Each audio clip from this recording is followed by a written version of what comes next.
Здравейте на всички! Днес ще видим как да преведем пари в VX NextGen, т.е. да преведем пари на брокера.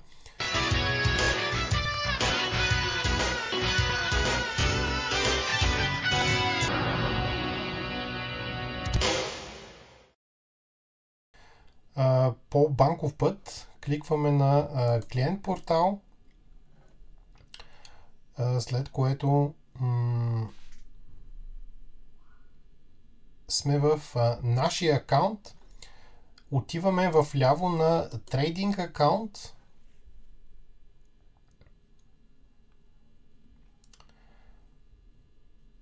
и трябва да кликнем на Add New Account. Ако нямаме все още никакъв акаунт, това, което ще ни изпише, значи кликваме Add New Account и след това отиваме на Deposit.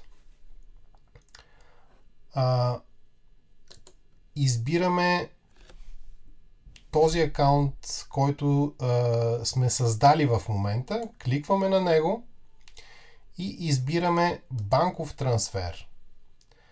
След това трябва да изпишем сумата, която искаме да преведем, и паричната единица избирам евро и кликвам върху продължи.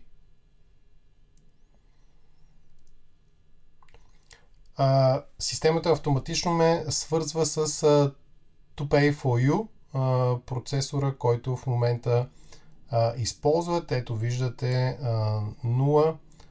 $0 такса. Трябва да попълним тези неща, които са отбелязани с звезда. Улица, град, където живеем, област, държавата е избрана,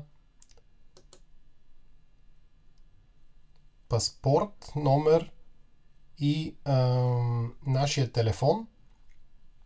Също така най-важно е отгоре Request email коде. Трябва да изискваме този код да го получим. Ето, трябва да проверим на нашия имейл сме получили този код. Така изглежда имейла. Ето, копираме този код и го поставяме тук. Copy-paste и готово. Попълваме следващите данни и кликваме на Continue. Така, процесът продължава.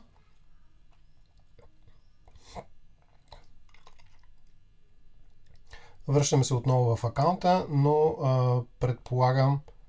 предполагам, че сме получили имейл. Ето. Това е имейла от процесора с банковите данни, на които трябва да направим превода. Значи, това е получателят. Вече в зависимост от държавата, в която се намирате, зависи какво вашата банка изисква. Примерно в Германия е получателят, IBAN, също така BIC или SWIFT код. При някои банки изискват името на банката или пък адреса на банката. Имате ги и тези неща тук. Също така много важно, тук не съм го показвал целия, но все пак това е причина за превод. Verwendungszweck. По този начин сумата ще отиде точно в вашия профил, във вашата сметка. И така, 1-2 работни дни, чувам коментари дори за няколко часа до един ден става превода с 0 такса. Вече зависи обаче, доколкото знам в България специално, банките въпреки всичко си взимат някаква такса, така че за това се подгответе.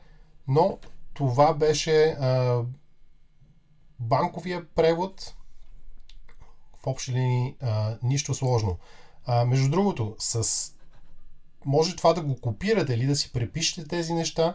Ако нямате онлайн банкиране, да отидете в банката, да направите превода с банков служител, ако не смеете сами и всичко е наред.